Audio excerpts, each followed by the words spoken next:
عزیز ساتھیوں، السلام علیکم۔ آج مجمع تو بہت ہے، دور دراز سے بھی کافی لوگ آئے ہوئے ہیں، لیکن اس جوان کی بھی یاد آ رہی ہے جو ابتدا سے ہی ہر محفل اور ہر مشکل میں میرا بازو تھا، جس کے تعاون اور مشورے سے آج انجمن پوری دنیا میں چھا گئی۔ انجمن کے کئی ساتھی کسی نہ کسی وجہ سے ہم سے بھی بدظن ہوتے رہے، لیکن عارف مومن انجمن کے ساتھیوں کی غلط پالیسی یا ہٹ درمی سے بیزار ضرور ہوا، لیکن ہماری ذات سے وہ کبھی بھی بدگمان نہیں ہوا، جس کی وجہ سے وہ ہماری نظروں میں قابل قدر ہی رہا۔ اللہ تعالیٰ اس پر اپنی رحمت برسائے اور اس کے درجات میں بلندی عطا فرمائے، آمین۔ مخالفین بھی کہتے ہیں کہ عارف ایک بت بار اور نڈر لیڈر تھا۔ وہ کہتے ہیں اس کے جانے کے بعد اب انجمن ختم ہو جائے گی، لیکن ان کو شاید یہ معلوم نہیں کہ آج ہر سرفروش عارف بن چکا ہے۔ ان میں صرف اتحاد کی ضرورت ہے۔ اگر اتحاد نہ کیا تو پھر عارف ٹکرائیں گے، پھر انجمن تو کیا خود ہی ختم ہو جائیں گے۔ عارف کی وفات کے وقت میں امریکہ میں تھا، جس کی وجہ سے عارف کے کچھ مخالف عناصر کو موقع مل گیا اور انہوں نے قرآن خوانی، فاتحہ خوانی یا ذکر اللہ کے بجائے قصیدوں کی آڑ میں میوزک اور دھمالیں شروع کر دیں اور اپنی بچت کے لیے ہمارے نادان بیٹوں کا استعمال کیا، جس کا ہمیں بہت ہی دکھ ہوا۔ دوسرے پہلو میں درگزر اس لیے ہے کہ ان لوگوں نے بھی مشن کی خاطر قربانیاں دیں۔ کہتے ہیں نادان دوست سے عقل مند دشمن بہتر ہے، اور آج انہی دوستوں کی نادانی کی وجہ سے مشن کو کافی نقصان ہوا۔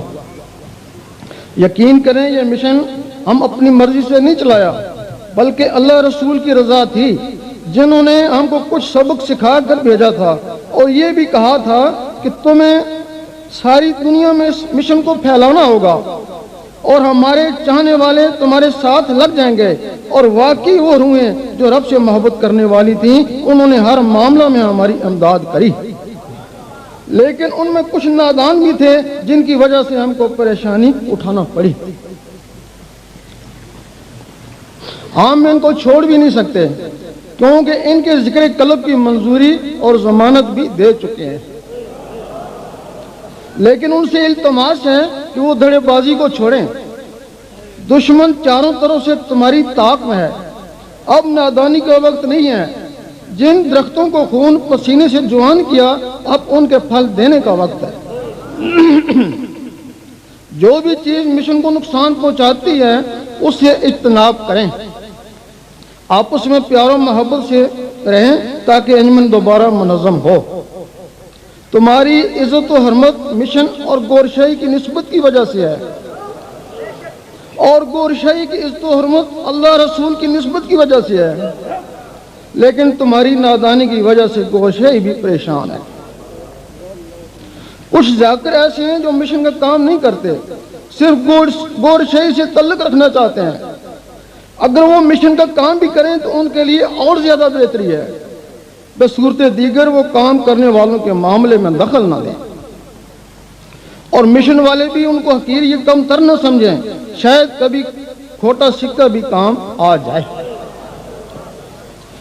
ان کی برائی کو درگزر کریں، کیونکہ کچھ لوگ روحانیت کے لیے اس مشن میں لگے ہیں، وہ صاحب احتیاط ہیں، اور کچھ لوگ اپنے گناہوں سے پیچھا چھڑانے کے لیے مشن کے ساتھ ذکر اللہ میں لگ گئے، اور ایسے لوگوں کے لیے اللہ تعالیٰ فرماتا ہے کہ مجھے وہ لوگ بھی عزیز ہیں جو گناہوں سے بچنے کی ترکیبیں سوچتے ہیں۔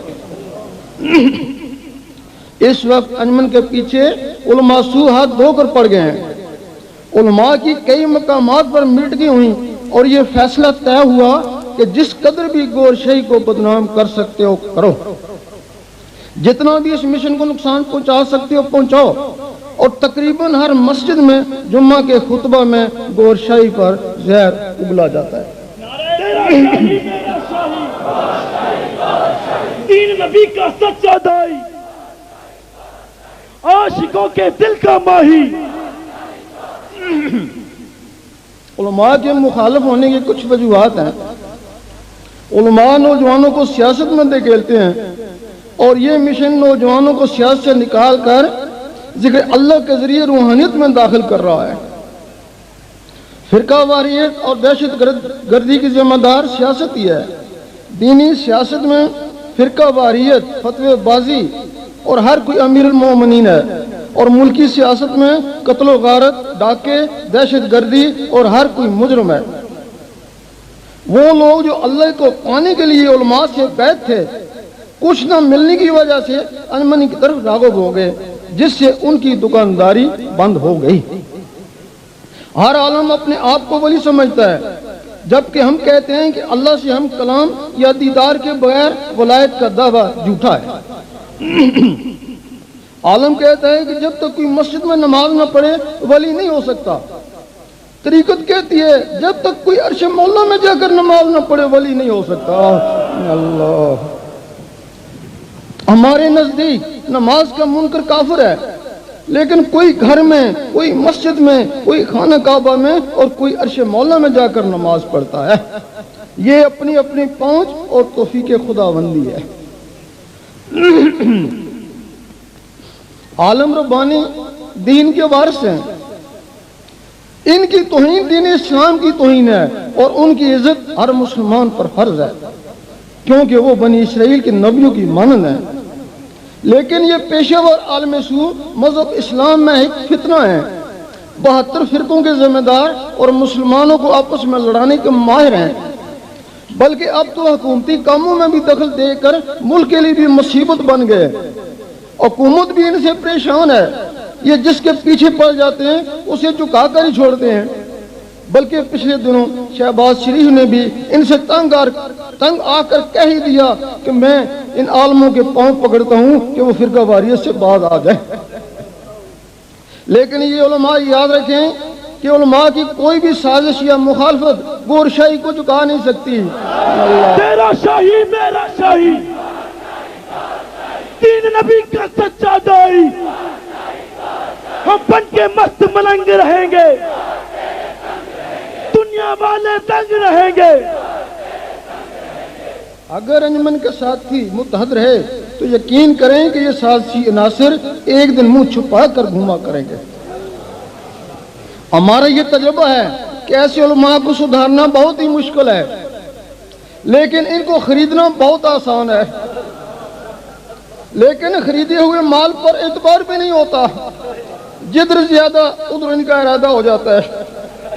اس لیے ہم نے نوجوانوں کی طرف رخ کیا ہے کہ وہ سیاست کو چھوڑیں اور روحانیت میں آئیں، دل میں اللہ اللہ بسائیں۔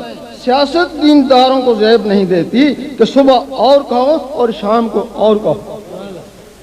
اعلیٰ حضرت فرماتے ہیں کہ میرا دل بھی چمکا دے چمکانے والے، اور ہم بھی نوجوانوں کو دل کے چمکانے کی دعوت دیتے ہیں۔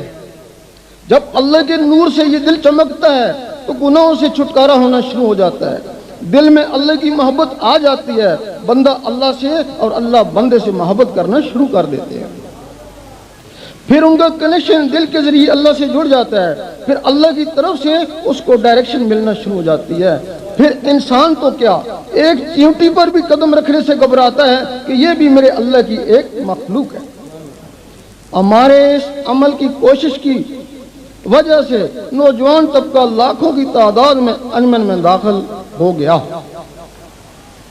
یہ لوگ بچے تو نہیں تھے کہ ہم اٹھا کر لے آئے، انہوں نے کچھ دیکھا ہوگا یا کچھ ملا ہوگا جس کا ان علماء کو دکھ ہے، اور سارا نزلہ ہم پر نکالتے ہیں۔ کبھی کہتے ہیں کہ یہ نیا فرقہ ہے، کبھی کہتے ہیں مرزئی ہے، وہابی ہے، امریکی ایجنٹ ہے، اسمگلر ہے، اس نے ڈاکو پالے ہوئے ہیں، عورتوں کو اغوا کرا کے فروخت کرتا ہے، بلکہ ہماری تحریروں کو بھی غلط انداز میں پیش کر کے کفر کے فتوے لگائے۔ اخبار والوں کو انجمن کی خبروں پر پابندیاں عائد کرنے کی دھمکیاں دیں، گورنمنٹ کی ایجنسیوں کو بھی ہمارے پیچھے لگا دیا۔ لیکن ہم کھل کر کہتے ہیں، بلکہ کئی بار ان لوگوں سے مناظرے کا چیلنج بھی کر چکے ہیں کہ ہمارا عقیدہ ولیوں والا ہے، اگر یہ اسلام کے خلاف ہو یا حدیث قرآن اور ولیوں کی کتابوں سے ثبوت مہیا نہ کر سکیں تو ہم مجرم ہیں۔ اور حکومت کو بھی کئی دفعہ کہہ چکے ہیں کہ بیرونی امداد یا بیرونی ایجنٹ یا ملک دشمنی یا اسلام دشمنی یا فرقہ واریت کا کوئی بھی ثبوت ان کے پاس ہو تو جو چاہو سزا دو. ہمارا ایک ہی مقصد ہے جس کے لیے ہم ہر طرح کی قربانی دیکھنے کو تیار ہیں، کیونکہ اس مقصد کے پیچھے آسمانی ہاتھ ہے.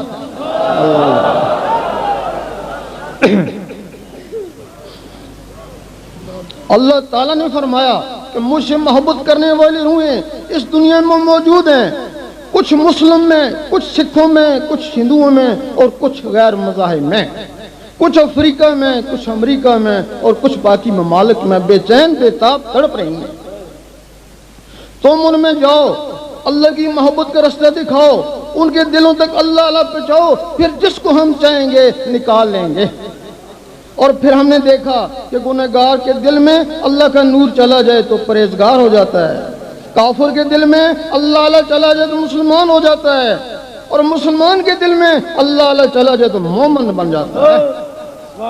تو پھر حدیث قلب مومن بیت اللہ، قلب مومن عرش اللہ. آخر میں یہ اعلان بھی کیا جاتا ہے کہ محمد عارف میمن کی جگہ وسیع محمد قریشی کو نامزد کیا جاتا ہے. سبحان اللہ. اور اب ان کا تعاون اور ادب سب ذاکرین کا فرض ہے. اللہ تعالیٰ سب کو توفیق دے کہ ان باتوں پہ عمل کریں. آمین.